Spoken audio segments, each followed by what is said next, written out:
everybody, and welcome to the return to the most chill place in the Dragon World, which is now even more chill thanks to a nice little summer break. You find us here, just relaxing once more, but back to work, up on the lookout.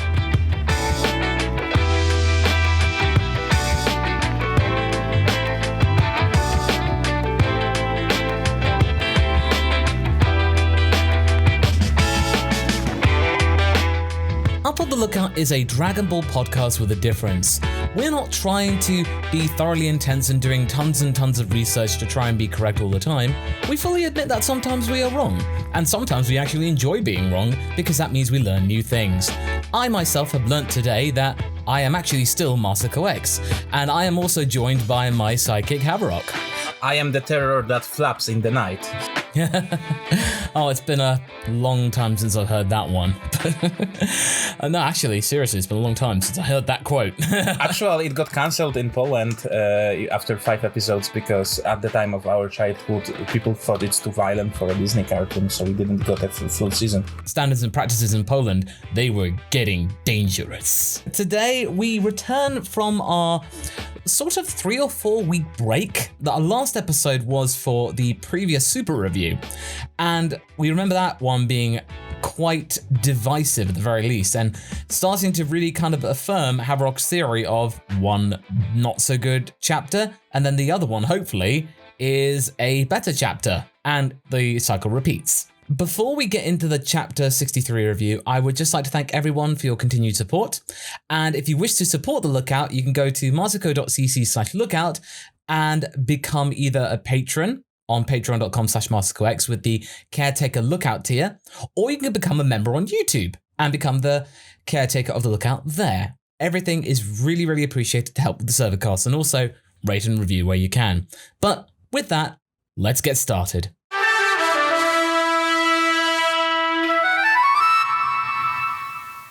Right, we're back from our little vacation, but we also have a couple of things that we want to talk about before we get into the meat and potatoes of this podcast, which is Chapter 63 of Dragon Ball Super.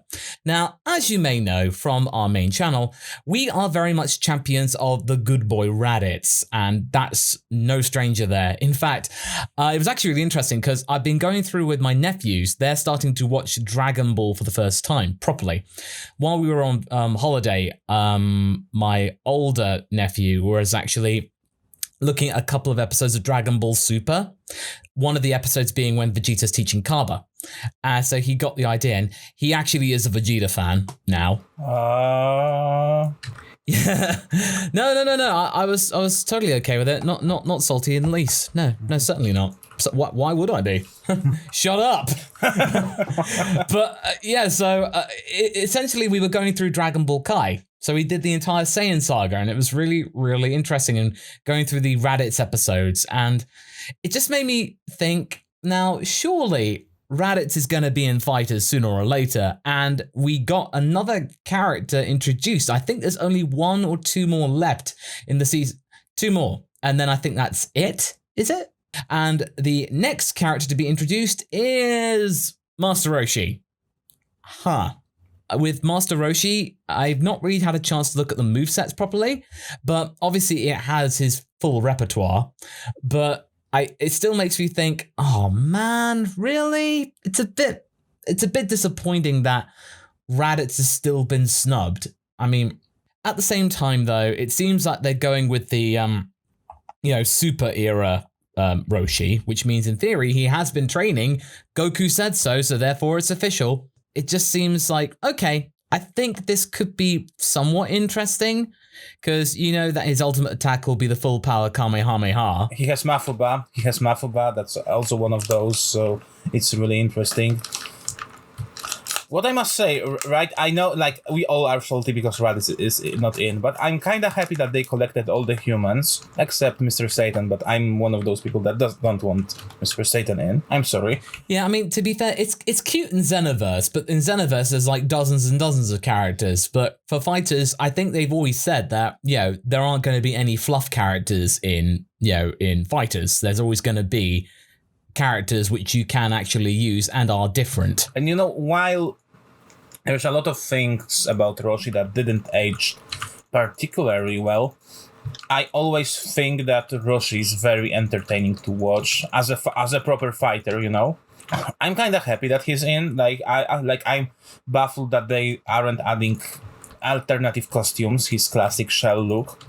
On the other hand, it's weird. It's weird to me that Fighters has almost no costumes. At least Videl got the pigtails, no pigtails. But other than that, it's kind of weird. But I must say that after all is said and done, like Master Roshi versus Ganos is still one of my favorite fights in TOP. And I'm kind of glad that we have all the humans, out of all of the BS characters that we could get, like all your hearts and weird stuff. I'm happy that we got someone old school, and not like Hearts or a movie villain or Terrorless. Like, oh, it's Eve, second evil Goku, Yeah, another Goku. Like, yeah, I know it's Turles. Yeah, I know. Don't at me, but still. And how ironic is it that pretty much the human dragon team are actually in it before all the Saiyans are? That is some crumb of comfort, I will admit. I mean, okay, yes, I'm obligated to be annoyed at the fact that Raditz isn't in the actual latest DLC, but at the same time, so long as they can actually implement Roshi's repertoire properly, which Arc System can do, they have been doing a very good job at it and being very thorough. But nevertheless, you still feel like, I just hope that everything works. One of those remaining slots has to be Raditz, because if it isn't, we are going for you. Arc System works, and we'll have a cup of tea with you, and we'll talk to you. And we'll look at you very condescendingly. That's a threat. Oh, well, so we'll look forward to that, and we hope that you guys enjoy Roshi as DLC for that. But let's get into the main topic of today's podcast.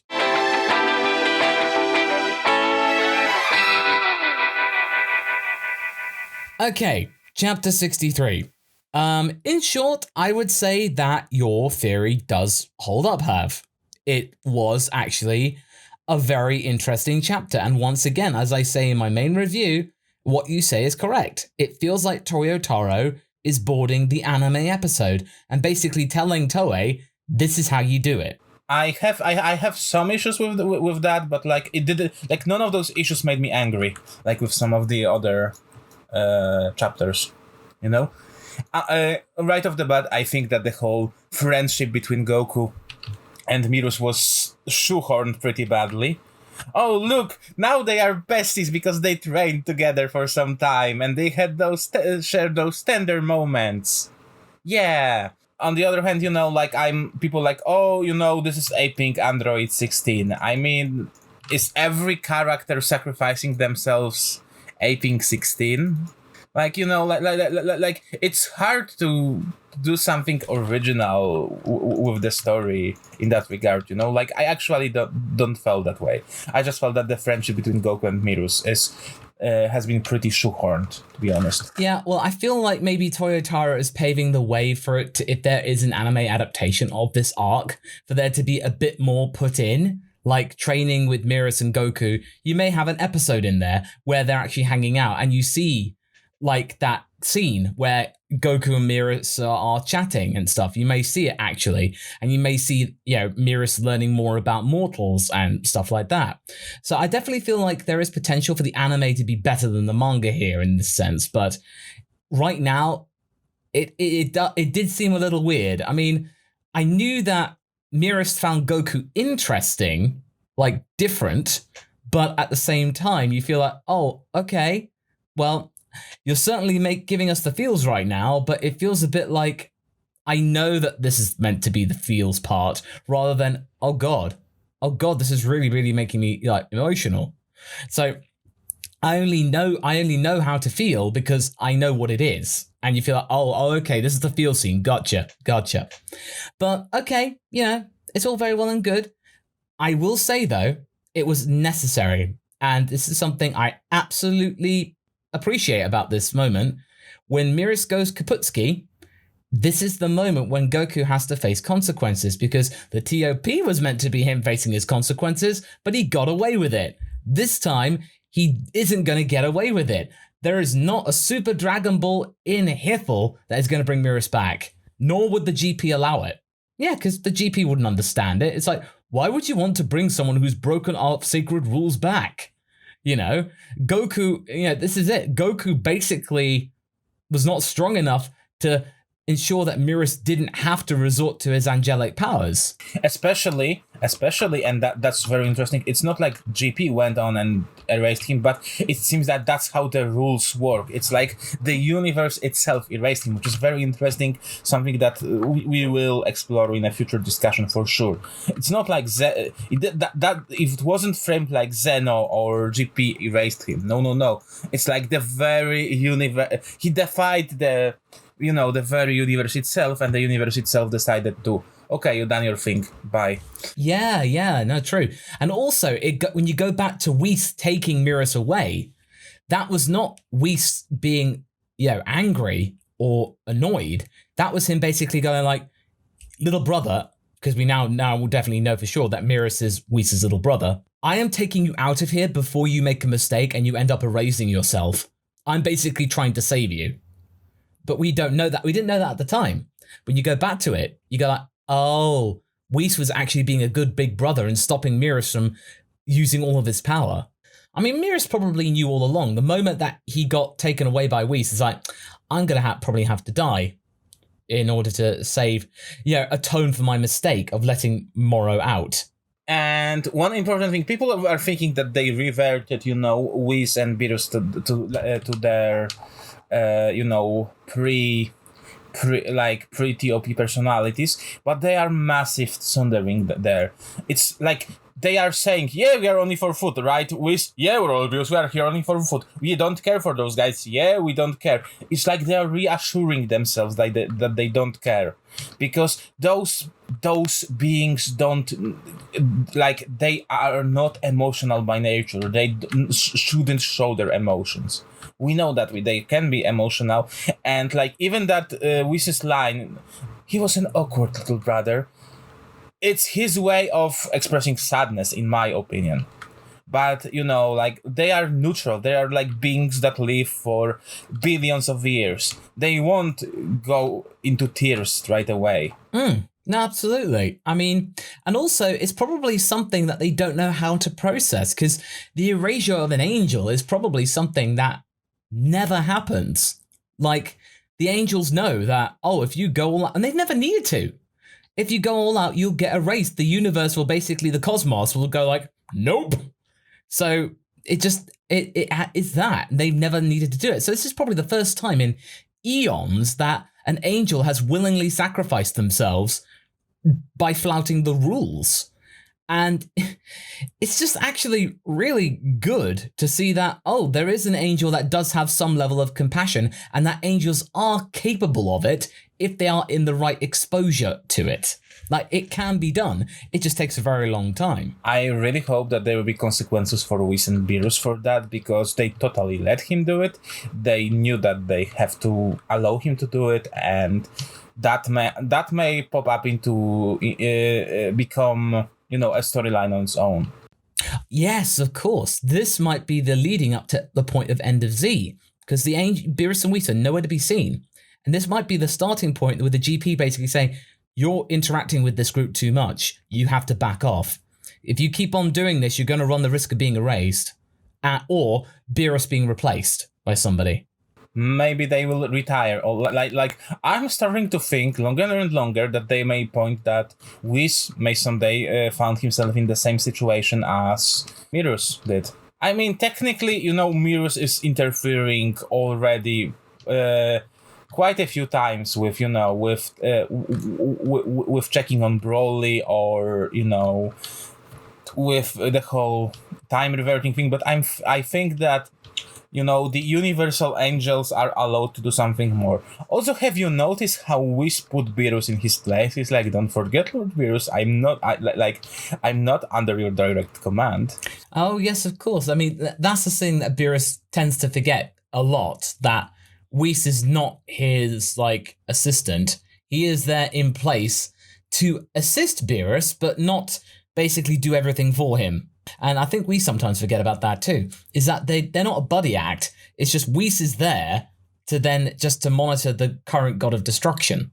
So, Beerus just happens to be the incumbent. And if there is a replacement due, then Whis' allegiance will turn to that one. That's just how it goes. So it's something curious to see. I mean, it totally is the case. And as I say in the review, the main one, that, I feel like Beerus also is bluffing because he does now have a soft spot for Bulla. That direct link with Vegeta, in a way. If they didn't care, they wouldn't stay, they wouldn't save them, and let's go. Oh, we may stay and watch. Yeah, but we don't care. No, Lord Beerus, we don't care. We totally don't care. Totally. Yeah, exactly. Yeah, so let's get to the Moro-Merus fight. That in of itself is really, really cool, and I think it's a really cute nod that Merus has sort of transmogrified his angelic staff into basically pastiching the power pole, as in it's a quarter staff that can extend and shrink, and it's basically the Noibo. It as in a little allusion to Goku, because I'm sure in the months of training, Goku talked about the power pole and like said, "Oh, it was really cool. It could stretch. It could it could stretch. It could shrink. It could be really strong. It could be used for anything." And Merus would have listened to that and taken heed of it and said that'd be useful. And I know that some people go like, "Well, how is Merus able to do that?" Remember, angels are deliberately kept mysterious in Dragon Ball Super for a reason. It means they can basically do anything. They can do anything so long as what the imagination of the writers is at the time. They can go, Whis can do this, apparently. And Toriyama or Toyotaro is going to go, yeah, sure, why not? I mean, I don't see why not.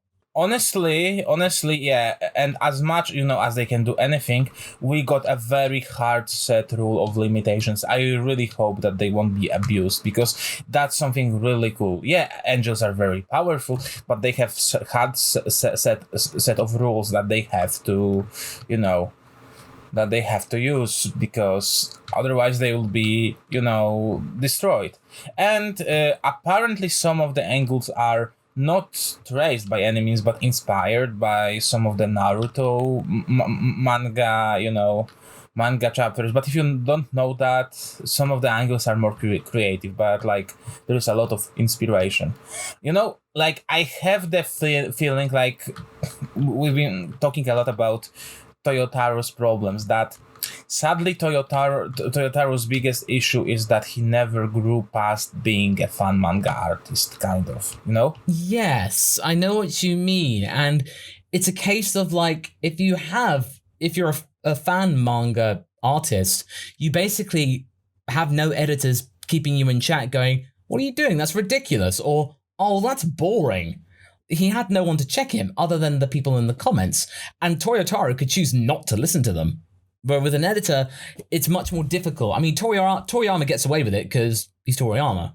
Toyotaro, though, not so much. Apparently, there are some corrections by Toriyama in this chapter. People found, I think, some of the yeah. I don't remember which pages, but I think that, people actually found some Toriyama stuff. Don't quote me on that, but I think I saw AJ talking about that. I saw some banter on the Twitter, but it quickly got lost because people were writing a lot about that, and I forgot to check it, to be quite honest. But apparently there is some Toriyama in the latest chapter. If Toriyama is now getting involved a bit more, as in willing to help, or you could take it the other way and saying "Oh my god, my boy's not doing well, I need to come in and help." So we don't know the inner workings of how that relationship works. But either this is a sign of Toriyama wanting to help or feeling like I have to help. Yeah, so what's your perfect ending for this arc from what we know? Because I think we're in the end game right now. It's going to be the end of the fight, because at this point, you feel like if Moro pulls something out of his butt right now, it's going to get to the point where it's jumped the shark. How? Now, because basically Moro's chosen to eat 7-3 to absorb his power. He's gotten that. Moro, now actually really clever. I never really actually thought about this. Destroyed or sealed the crystals on his hand and head.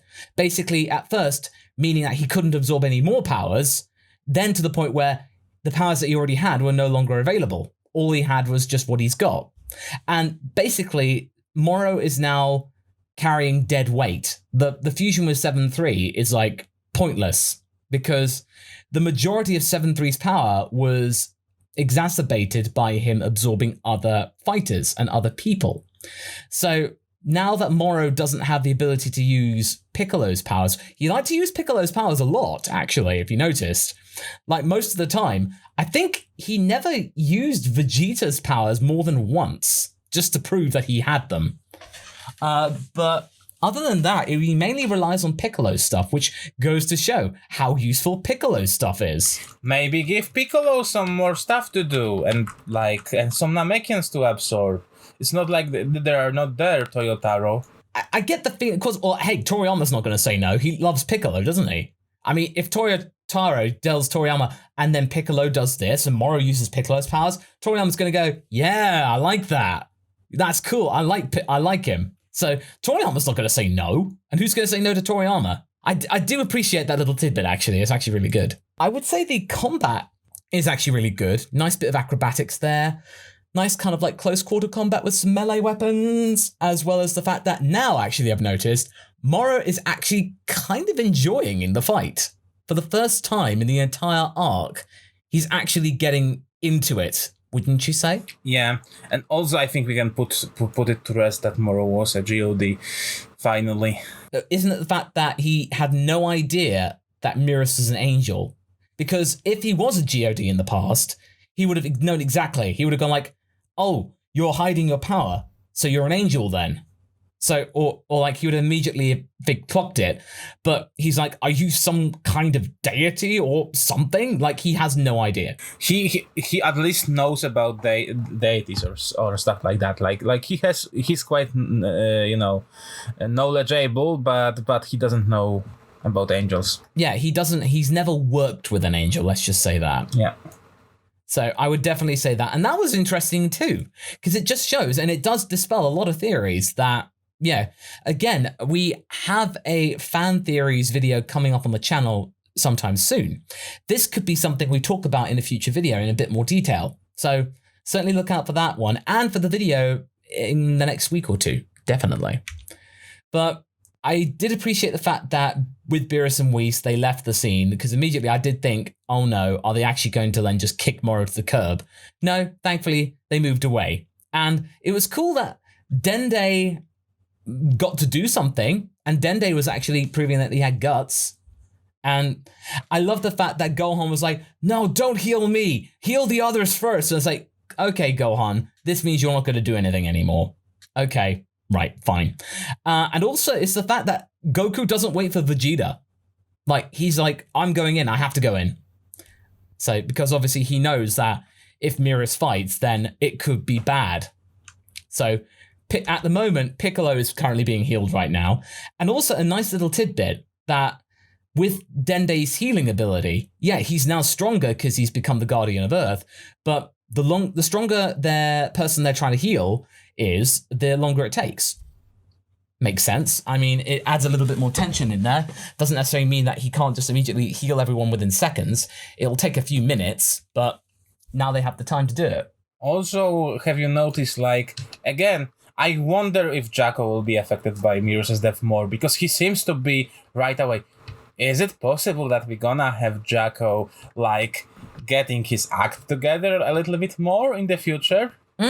Yeah, no, true, because he has no idea about Merus' true identity. Now he does, and he's terrified, and like he has shown some bravery. So who knows? Maybe Jacko will have some interesting development in the future, or he will be completely ignored like Master Roshi. Yay! No, I don't think so. I don't think Toriyama would allow it because he loves Jacko too much. I know Toriyama really does like Jacko. Yeah, no, Jacko did scream Merus at the end there, meaning that it did affect him. It's like something really will be profound because Jarko, as far as he's concerned, Merus has been in the Galactic Patrols for as long as anyone can remember. So he's just been there. No one knows how old he is. And now Jarko's seen one of the best Galactic Patrollers die.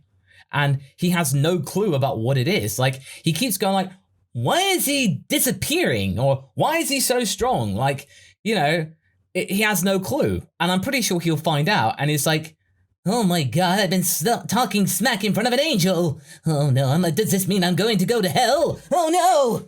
Like, he will be remorseful, but there'll be a selfish twinge to it. I'm sure there will be.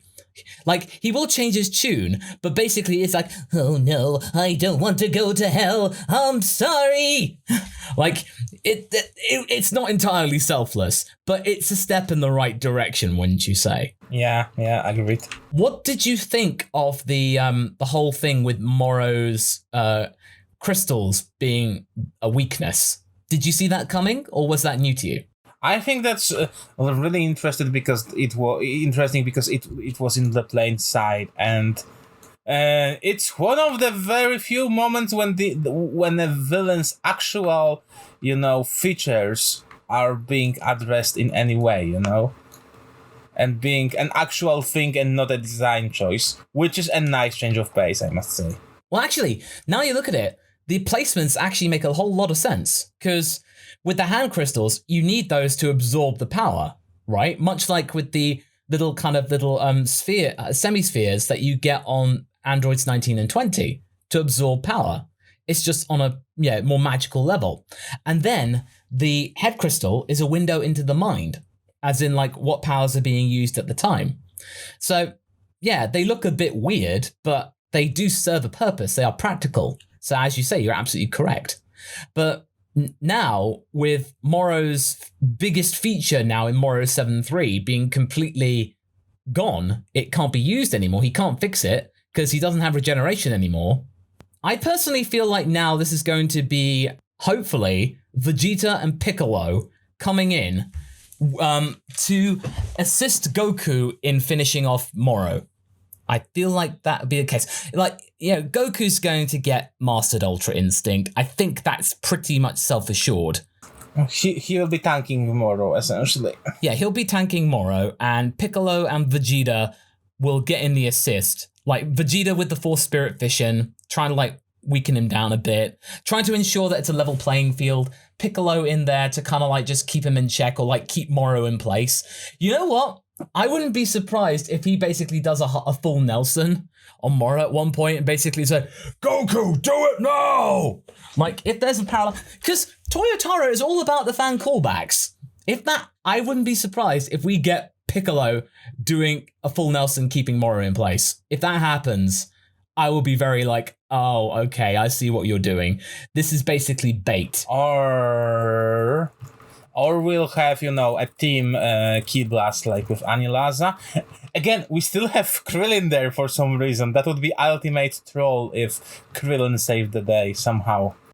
Yeah, basically, like in DBZ, I killed Moro! Yeah, like, like there's one more thing that I think Moro can do, because right now Moro is, you know, like on a huge disadvantage, and I feel that one last thing that Moro can attempt to do is go semi-perfect Cell on Earth. Yeah, but I still feel like I don't think that will happen, because I feel like that's not in his style, because he's not to the point where he would blow up a planet, because to him, he wants to keep the planet, because if there's still a chance that he can absorb the power of it, maybe not necessarily blow it up, but he would basically say, okay, I'm not waiting anymore. I'm basically going to drain this planet dry right now. So it's not going to be like blowing it up, but he's just going to like do a Tree of Might situation. And either this means he does get like has one last gasp, which requires Master Ultra Instinct to put down, or he basically absorbs too much energy too quickly out of desperation and explodes. One of the funniest things might be if we had, you know, a beam struggle between, like, a little bit like, you know, Super Perfect Cell versus Gohan, the whole thing, and the person who distracts him would be Krillin. That would be perfect. Hey, you goat face! And chops his horn with a Kienzan. I was just thinking that. Because for some reason he put Krillin with the others. Krillin is there for some reason. He would evacuate him to Bulma and the others. I feel again, it's Toyotaro, so we can expect everything. But I feel that Krillin in that sense is Chekhov's gun. Ah, yes, of course. Krillin doing something to then kind of really twist the situation into a rather interesting thing, or just even being there to either prove to everybody hey guys, I don't actually hate Krillin. Just to kind of prove that he's not being biased, or giving Krillin his due. And that's going to make people happy. I mean, if we're not going to be getting Vegeta with the win, then if we can at least get Piccolo being a team effort, then that'll be something. Because even with Goku getting the win on Jiren, Frieza was there with him doing it. And that was a good ending. And 17 as well, let's not forget, yeah. Oh, yes, of course, yes. And then he just gets up in the rubble and says, wait, did I win? So technically, 17 got the win. I mean, again, technically, it's already a team effort because technically, Merus got them a win. Technically, already, it's a team effort. Yes, so basically, you could say that, oh yeah, of course, without Merus, they wouldn't win. Without Merus at all. So it's definitely Merus in with the assist. Now who's going to be the one to actually get the final hit on him? Do you feel satisfied with Merus's place in the story now he's actually gone? Do you feel like they used him well? I think so, yeah.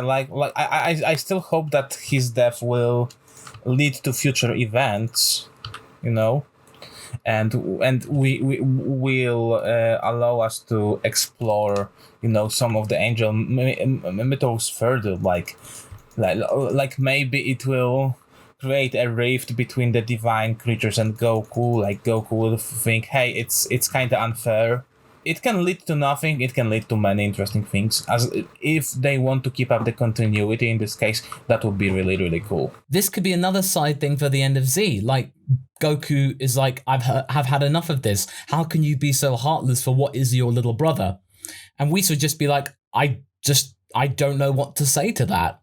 Whis, who knows everything, is suddenly going well, I don't know. So that could be a really profound moment where Whis is actually checking himself. Yeah, these are the rules. It's always been like that. Yeah, and then Goku says, does it have to be anymore? The GP would have to come in and explain to Goku, well, you can't change it. It's just the way it is. And if you can't understand that, then we cannot fraternize. Yeah, I would definitely say that this chapter was really good. I feel like it definitely holds up very well. And it does use Beerus and Whis well as pure tsunderes. And Whis did his bit without doing his bit, if you know what I mean. He's oh, I just teleported people. That's all. Maybe they have food on them. Yes, of course. They might have the knowledge of a special recipe or something like that. I don't know. But I do hope, like you said earlier, that Whis will have to bear the brunt of the punishment. It wouldn't be a big punishment because Merus has served that punishment. He's been raised. He's gone. But I feel like Whis will get told off. Saying, you have to watch yourself. And then it's Whis going yeah, we probably are helping them a bit too much. So I feel like Whis would be very, a bit worried about his status now. Still, GP is pretty fond of the mortals, but I don't think he will be mad. I think he might be disappointed or sad. Maybe GP himself wants to kind of rig the system. The next chapter will be out on September the 18th. What kind of power this will be, I'm not sure, but I hope that this is not going to lead to a replica of what happened on Namek, because this will just show, oh, Mastered Ultra Instinct is gotten through anger. Right, okay. Or it's going to change the rules of Ultra Instinct altogether. So with that, we all hope that you enjoyed Chapter 63 of Dragon Ball Super, as well as this review, and we shall see you again very soon in the future for a standard Up on the Lookout episode with either myself or Hav, or with a special guest. You have to wait and see. But we all hope you're staying safe out there, and if you'd like to become a member of the Caretaker of the Lookout, you can go to marsico.cc/lookout for more information, rate and review where you can, and just take it easy out there. Until next time, everybody, ta-ra!